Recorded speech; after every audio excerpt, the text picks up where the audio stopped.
Sí, creo que es una historia interesante porque la historia incluso lleva al nombre que se le dio al acuífero, ¿no? Es decir, el nombre de Guaraní se deriva de un momento al final del siglo pasado, digamos, porque 1992, 93, había toda una inquietud que había sido financiada independientemente en algunos de los países por parte de la cooperación canadiense para estudiar los acuíferos que habían en la zona. Es decir, fue un programa que tenían y contactaron gente en las universidades y se empezaron investigaciones independientes en distintos países. Y ahí cuando más o menos empezaron a haber resultados concretos, hubo una iniciativa también de los canadienses de reunir a los delegados de las universidades para ver, digamos, que terminada la cooperación, cómo iba a seguir el trabajo sobre el acuífero. En esa reunión, que hubo una declaración de las universidades, se llamó la Declaración de Paysandú, porque se fue realizada en el departamento de Paysandú, los participantes discutieron el nombre que le iban a poner al acuífero, entendiendo ahí por primera vez que era un acuífero único, que tenía por supuesto particularidades, pero que era un acuífero que compartían. En ese momento, claramente, Brasil y Uruguay y Paraguay. Todavía con Argentina había algunas dudas, había investigaciones en la Universidad del Litoral de Santa Fe que había hecho el diagnóstico, digamos, de la situación de la geología de la zona, y ellos pensaban que el Guaraní llegaba a Argentina, ¿no? Pero bueno, digo, de hecho, esa fue la primera reunión y de ahí salieron a buscar digamos, posibles financiamientos, dado que el financiamiento de Canadá se terminaba. Y entre esos mandaron, digamos, la información base al Banco Mundial, y en ese momento, coincidentemente, nosotros en OEA, yo en ese momento estaba como director jefe del área de recursos hídricos de OEA, y habíamos comenzado los primeros proyectos CHEF. Se había empezado el proyecto del Bermejo, que fue el primer proyecto CHEF en el mundo de aguas internacionales, es interesante. Eso se hizo con OEA como agencia ejecutora. Esa primera experiencia nos dio la posibilidad de empezar a ver otras alternativas de proyectos transfronterizos, que esa era la condición, digamos, de aguas transfronterizas, para ser financiados por el CHEF. Y en ese momento Uruguay y Brasil estaban en conversaciones por el tema de la cuenca del río Cuareim, una cuenca que tiene una serie de problemas. Habían solicitado a la OEA una cooperación para identificar un proyecto en la cuenca del Cuareim. Identificamos el proyecto, vinimos, yo en ese momento estaba con sede en Estados Unidos, y vinimos a la región y bueno, comprobamos que realmente hay un acuífero compartido, y ahí tomamos contacto con la parte de las investigaciones universitarias y el conocimiento sobre el acuífero Guaraní.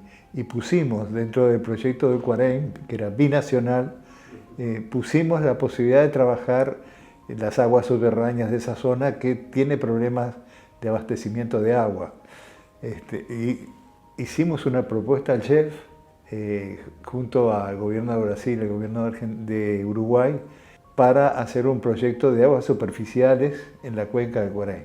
Presentamos al CHEF y el CHEF lo rechazó de alguna manera porque no tenía la cuenca del Cuareim una dimensión suficiente como para hacer un proyecto modelo de aguas internacionales a nivel global, ¿no? que es lo que de alguna manera el CHEF exigía. Por lo tanto, desecharon el proyecto. Pero nos dijeron, ahí hay un acuífero que es compartido entre Uruguay y Brasil, que ustedes identifican y que sería muy interesante hacer un proyecto sobre ese acuífero, porque sería el primer proyecto de aguas subterráneas del CHEF y hay un mandato específico en la programación del CHEF para financiar proyectos de aguas subterráneas.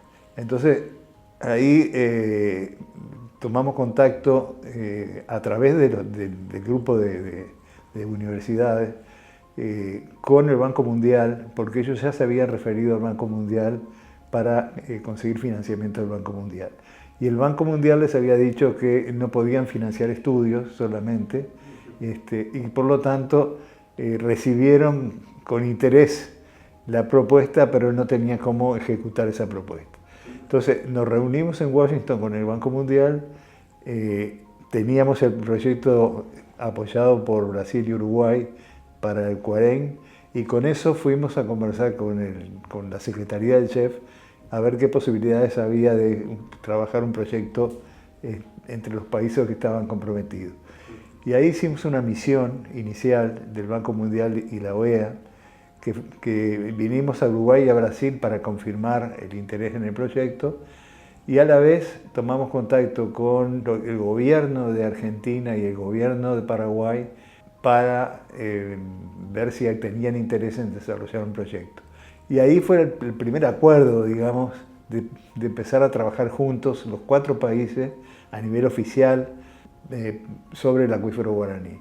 Y eso iba ya, digamos, fines de los años 90, principios del 2000, y se hizo la solicitud de fondos al CHEF con el Banco Mundial como agencia de implementación y con OEA como agencia ejecutora, y el CHEF financió el proyecto y ahí hicimos la preparación que empezó en el 2002 y bueno, y después vino todo el desarrollo del proyecto grande, que fue un proyecto, digamos, donde los países se pusieron de acuerdo inicialmente, y eso es bien importante, sobre el concepto de sostenibilidad del uso del acuífero. Entonces se planteó un proyecto de uso sustentable y manejo ambiental del acuífero guaraní.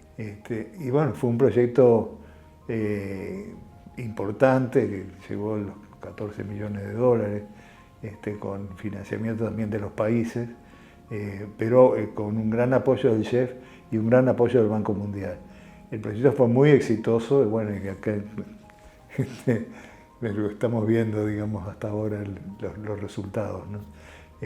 Porque, bueno, se reconoció que era un acuífero único, se reconoció la soberanía por parte de los países sobre sus partes del recurso, y se acordó, digamos, el tema de avanzar en el conocimiento del acuífero, que todavía estaba bastante en pañales, y digamos, montar un proyecto que generara un proceso participativo de comunicación con los sectores académicos. De ahí, digo, las universidades cumplieron un papel muy importante aportando de todas las investigaciones que habían hecho sobre el recurso, y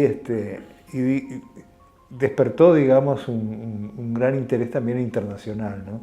Es decir, no solamente en la región del acuífero, sino que fue el primer proyecto a nivel internacional financiado por el CHEF en aguas subterráneas, y bueno, permitió después el desarrollo de todo fue un modelo, digamos, para otros proyectos que el CHEF desarrolló y financió. Y bueno, y es un modelo de cooperación también, ¿no? De cooperación entre los países. Y yo creo que estas cosas, lo importante de esto, es que las cosas en determinado momento maduran, y alguna idea que interprete bien esa situación hace que se encuentren, digamos, los medios y las salidas para seguir adelante con una actividad que le interesaba, digamos, interesa la producción, interesa la calidad de vida de la gente, interesa el turismo, interesa, digamos, las características termales que tienen las aguas del acuífero. Y todo eso ha dado lugar, digamos, a una responsabilidad asumida por los países con continuidad, ¿no? Ahí fue interesante porque cuando en el proyecto mayor, digamos, en el proyecto grande, está finalizando, había que proponer un plan de acción estratégica, ¿no? Ahí se llamó PEA, Plan Estratégico de Acción, y ese plan estratégico de acción puso a los países la responsabilidad de ver cómo se iba a continuar trabajando juntos en el acuífero. Es decir, lo que está claro es que hubo voluntad de todos los países de seguir trabajando juntos y no que se produjera un corte. Digamos, los países inmediatamente que finaliza el proyecto canaliza una nueva solicitud de fondos, lo conversa, digamos, lo negocia con el Banco Mundial y con la OEA, las dos agencias involucradas en esto. Yo en ese momento seguía siendo el responsable en OEA de aguas internacionales, y tenía la historia del primer proyecto, digamos, y en ese sentido seguimos viendo, digo, porque asumí la responsabilidad del éxito que había tenido el proyecto y entendía que era muy bueno que tuviera una etapa de implementación de ese plan estratégico de acción. Y fuimos al Banco Mundial para volver a armar ese partnership entre el Banco Mundial y la OEA, y el Banco Mundial nos planteó de que ellos no podían o no les interesaba participar en un proyecto de porte medio, que era el proyecto Puente que se había pensado para cubrir después una etapa mayor, porque el proyecto Puente tenía una dimensión pequeña y era muy complejo en su ejecución, en su administración, y en ese sentido el banco manejaba proyectos de otras dimensiones y no, si bien estaba interesado en participar, incluso participó en las reuniones que tuvimos con el chef para ver la posibilidad de continuar con el proyecto. Ellos participaron, se interesaron, pero la conclusión fue: nosotros no podemos ser agencia de implementación, no podemos hacer la solicitud en nombre de los países, y de ahí salimos a pensar cuál sería la agencia de implementación.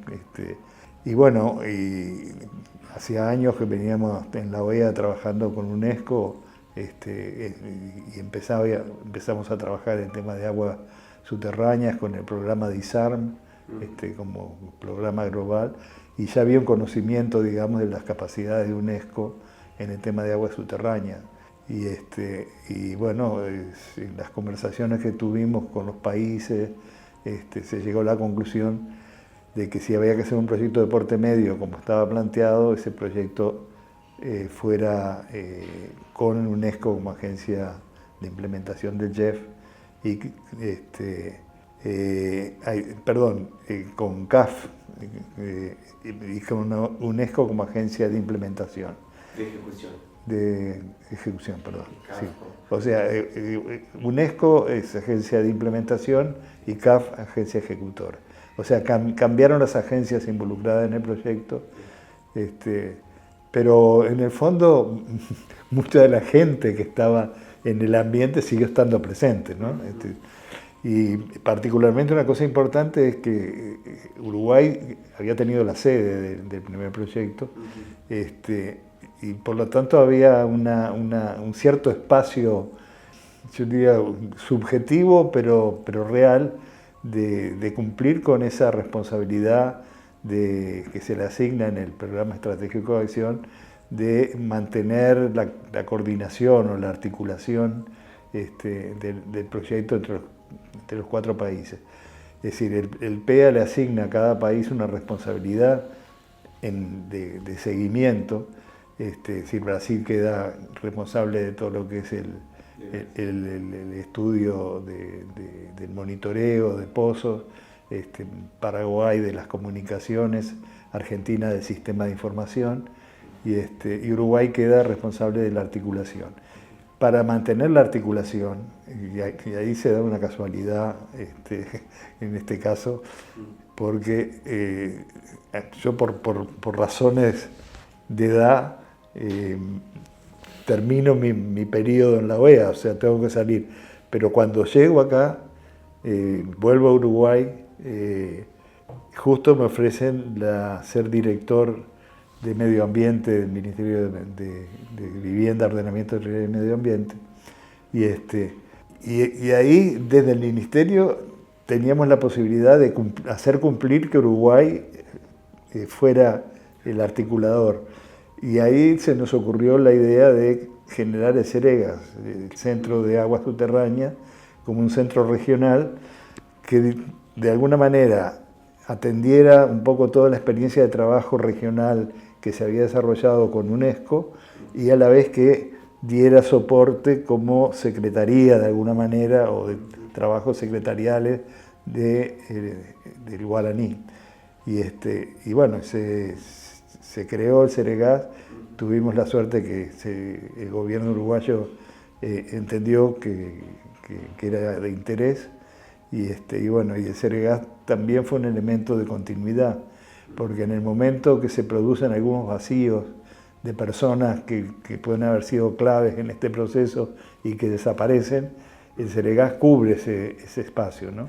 Y es el CEREGAS que de alguna manera apoya la elaboración del texto del nuevo proyecto. Lo consulta con los países, articula con los países y cumple, digamos, esa función. El nuevo proyecto, el proyecto Puente, digamos, evidentemente demoró muchísimo en aprobarse, pero tuvo que soportar, digamos, todos esos trámites a que se volviera a presentar al chef una solicitud y que el chef financiara esa solicitud y UNESCO asumiera la responsabilidad de esa implementación, digamos, conociera e internalizara el proyecto y bueno, hiciera los arreglos con CAF para la ejecución. Así que ese es un poco el resumen, el esquema de, creo que ha tenido muchas derivaciones y lo importante es que, digamos, que el interés sobre el recurso sigue existiendo. La importancia del recurso se ha confirmado en estos últimos 12 años frente a los problemas de cambio climático, los problemas del uso del agua, el mismo desarrollo de la actividad turística, termal, ha sido muy importante para ciertos países, es decir, por lo menos para ciertas zonas de Uruguay y Argentina, ha sido bastante importante en la dinamización económica de las zonas donde se desarrolló. En mi visión, lo que es muy importante es que es un recurso, muy importante, porque es un recurso de agua y porque es agua con ciertas características, además de calidad, de temperatura, de presión, ¿no? Es decir, en el conjunto del sistema. O sea que ha tenido un uso básicamente para el desarrollo de la industria. En determinadas zonas la industria se abastece de las aguas de Guaraní. Ha tenido, como decíamos, un uso turístico importante. O sea, ha generado procesos de desarrollo que han sido importantes. Y hay poblaciones enteras que dependen de guaraní, ¿no? Así, en el caso de Brasil, sobre todo, hay desarrollos urbanos que están totalmente dependientes de las aguas de guaraní. Por lo tanto, desde el punto de vista de la salud humana, de la calidad de vida, del servicio a la producción, digo, todos son aspectos que el recurso los cumple, está siendo utilizado, y el hecho que se utilice significa también potencialmente en un recurso que es compartido entre 4 países, implica la posibilidad de que se produzcan conflictos. Y prevenir y adelantarse estudiando y conociendo mejor el recurso, evidentemente también es prevenir conflictos entre los países, que son países hermanos, que siempre han tenido una voluntad de colaborar, pero que en determinadas situaciones se han generado conflictos y hay que tener los instrumentos para poderlos resolver. El proyecto aporta instrumentos que vienen atados al conocimiento. Yo siempre decía que de las lecciones aprendidas, para mí una de las grandes lecciones aprendidas con el proyecto fue el tema de que el conocimiento simultáneo y conjunto por parte de los 4 países de las características del recurso hizo posible un diálogo fructífero y un diálogo constructivo entre los países. Y al día de hoy no es que no se hayan identificado áreas de posible conflicto. Es decir, por ejemplo, era clarísimo y se estudió que los proyectos pilotos que son en zona fronteriza, en muchos casos se dan situaciones en donde el agua del acuífero pasa de un país a otro. Y en las condiciones en que pasa, la presión que tiene de un lado o de otro, depende muchas veces de los pozos que se hacen, dónde se hacen esos pozos. Y bueno, todas esas cosas interesan no solo al país donde se hace el pozo o donde se utiliza el recurso, sino también al país que se afecta. Y eso hay que hacerlo comunicándolo, discutiéndolo, es decir, en el diálogo constructivo entre las instituciones y entre los gobiernos. Y el proyecto aporta en ese sentido, es decir, es un recurso muy grande, un recurso estratégico para el desarrollo de los países y que los países necesitan conocer para poder entenderse entre sí de la mejor manera para hacer un uso sostenible de ese recurso. Creo que en ese sentido el proyecto es un proyecto fundamental, porque aporta también preventivamente a la solución de conflictos y a la paz, ¿no?, entre los países. Así que bueno, son valores, ¿no?, que creo que hay que rescatar. Y ese tema de haber investigado las universidades y en forma conjunta y coordinada y compartido esa información entre todos los que están involucrados de los 4 países, hizo que digamos, se ganara confianza entre los responsables, las autoridades que estaban vinculadas al trabajo del proyecto, y le dio tranquilidad que cuando se negociaba con conocimiento. Es decir, porque no se negocia lo que no se conoce, ¿no? Entonces, en la medida que se conocía mejor, había más capacidad de negociar y había más seguridad en las decisiones que se tomaban. Y es muy interesante que a partir del proyecto, es decir, los propios países, las propias cancillerías o ministerios de Relaciones Exteriores trabajan en proponer un acuerdo de guaraní, es decir, ese acuerdo que está firmado por los presidentes, que está ya avalado por los 4 países, es un acuerdo inédito a nivel internacional, pero que se basa en los principios de las aguas compartidas, de las aguas transfronterizas, y es un modelo que hace que otras situaciones internacionales miren esta experiencia como una experiencia exitosa, ¿no? Así que creo que por todos lados el proyecto tiene un valor enorme, ¿no?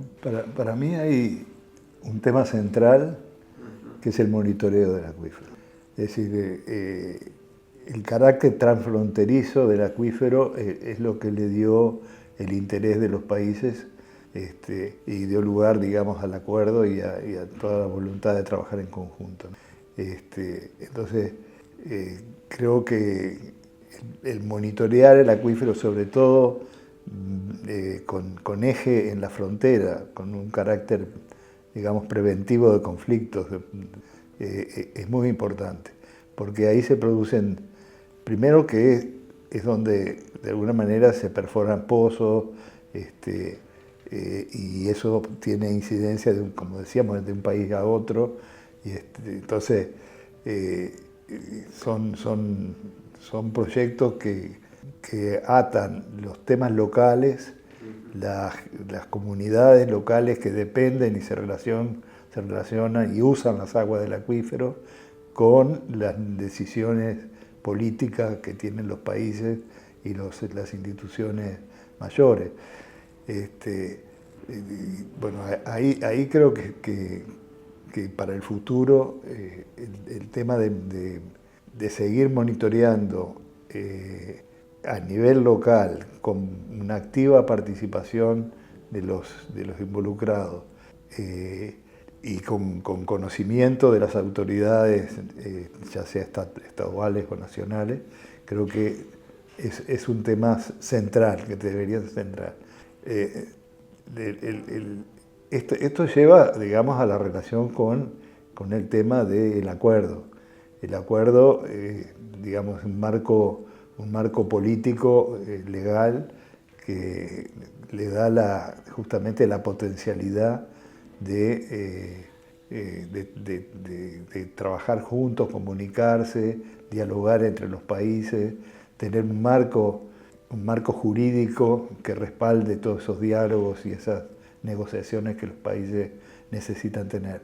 Entonces yo creo que el tema conocimiento, que va atado con el monitoreo, el tema participación, el tema de lo local, es decir, y después el tema, por supuesto, de los usos sostenibles de las aguas del acuífero, ¿no? Es decir, o sea, el tema de evitar la contaminación, de trabajar sobre no, digamos, no comprometer ni la cantidad ni la calidad de las aguas del acuífero, que pasan en un convenio de este tipo, un acuerdo de este tipo, pasan a ser responsabilidad de todos, ¿no? de los 4 países.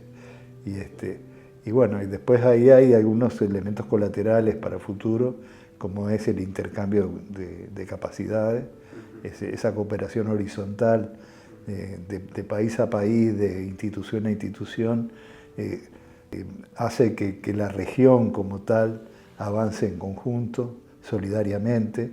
Siempre hay países que están más atrasados, más adelantados, instituciones que investigan unas cosas y otras investigan otras. Es decir, hay un espacio muy interesante para el intercambio y la capacitación, ¿no?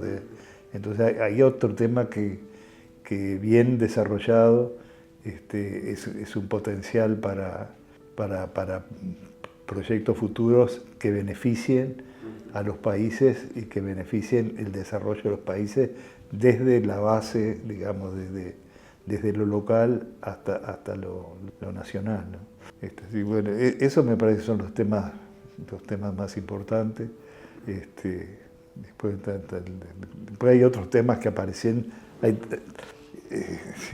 tema de género, por ejemplo, son temas colaterales, es decir, que a futuro van a estar siendo considerados.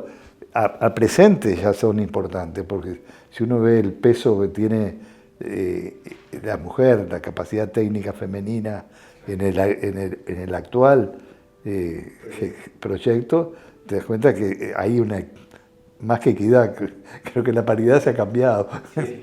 Hay un predominio femenino, pero eso es muy importante porque hay un complemento en esa unidad, digamos, y en esa igualdad, hay un complemento entre la visión femenina y la masculina, que muchas veces es importante, ¿no?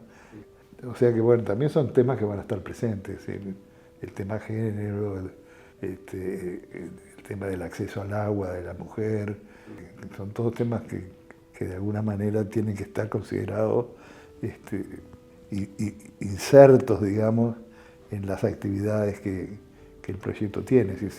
Son temas transversales, ¿no? Que atraviesan cualquier proyecto hacia el futuro, ¿no? Las personas que participaron en el proceso desde el inicio hasta el final. Yo tuve el gran honor, beneficio de haber estado desde el germen del proyecto hasta la situación actual del proyecto, de alguna manera vinculado, pero además vinculado desde distintos puntos de vista, vinculado como jefe de un organismo internacional del área en donde el proyecto se insertó, de haber trabajado en el gobierno del país, en un cargo público donde tenía directa responsabilidad en el desarrollo del proyecto, y ahora trabajar, digamos, como consultor de la agencia de implementación, de implementación para la CAF, ¿no? Entonces, tengo distintas visiones y en todas esas etapas he trabajado con diferentes gente que ha pasado por el proyecto. Son pocos los que, creo que contado con los dedos, la gente que estuvo en el primer proyecto y que sigue estando vinculada al segundo. Si está Alberto, está Claudia, está también de Paraguay, David, pero tampoco cubrieron todas las etapas, porque entonces la imagen mía del proyecto son personas que cumplieron determinados roles, ¿no? Y no sé, es como un sentido también de reconocimiento a que esto no son logros personales, sino que son logros colectivos, ¿no? Y todos aquellos que fuimos juntos y tuvimos objetivos comunes, los recordás como parte de lo que es el proyecto, ¿no? A mí me dice el proyecto Guaraní, y bueno, me acuerdo de Alberto, me acuerdo de Andrea Merla, me acuerdo de Alfred Duda, que ahora va a venir que es el Pope de Aguas Internacionales del chef, el que fundó ¿no? Pero son gente que me viene a la cabeza porque jugaron un papel y uno jugó a veces un papelito, pero lo jugó junto a gente con visiones de peso, ¿no? Con visiones sound, como dicen los gringos, ¿no? De visiones cumpliendo con seguridad sus roles, ¿no? Entonces, eso es lo que se me aparece cuando me decís así, Proyecto Guaraní. Digo, si me lo decís ahora, apareces vos en esa figura, ¿no? Porque uno va como guardando en el archivo los nombres de la gente que han hecho posible esto, ¿no? Entonces, me parece muy, muy interesante. Y bueno, creo que es una experiencia muy rica, y que no a todos se le dan las oportunidades para poderlas aprovechar.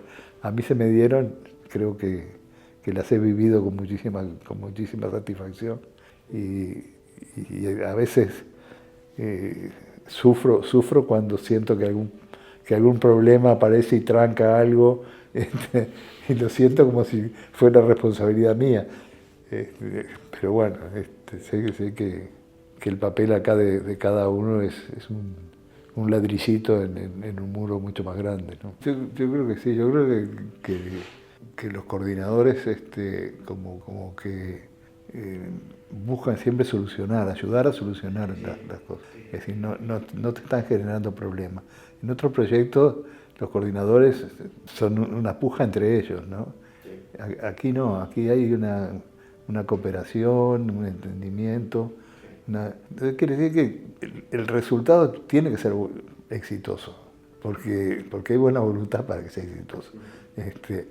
Después creo que hay que pasar una etapa que no es fácil, que es la etapa en donde el documento final es revisado y aprobado por los países. Ahí entran otros actores, entran otros intereses, entran otras situaciones políticas que muchas veces no son las que han condicionado el desarrollo del proyecto, ¿no? Entonces, ahí la agencia de ejecución y la agencia implementadora juegan un papel muy importante, porque por atrás tienen que estar ayudando a armar el acuerdo, ¿no? Pero digo, yo creo que más allá de estos problemas que son coyunturales, es decir, que renuncia una consultora, que el consultor mejor se enferma, pobre.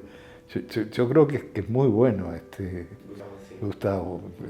Las cosas que vi de él, y no hablé con él, ¿no? Pero ha convencido a todo el mundo. Me parece que sabe sintetizar, sabe qué es lo importante, y creo que ahora se necesita eso, ¿no? Es decir, porque ideas hay muchísimas, pero si agarrás las 200, este, es imposible pensar que 4 países en acuerdo puedan llegar a hacer todo eso. Es imposible. Hay que ser muy cuidadoso y invocar en los temas importantes, ¿no? Y bueno, ojalá que Gustavo se recupere, porque me parece que... Pero si no está Gustavo, de alguna manera las cosas vamos a llegar y se van a solucionar. Y si no terminamos el 31 de diciembre, el 20 y algo de diciembre, siempre va a haber forma de arreglar las cosas, que la reunión sea más después, que la paguen los países, no sé, pero tampoco quiero dar tanta flexibilidad, pero me parece que el proyecto está llamado a ser exitoso, ¿no?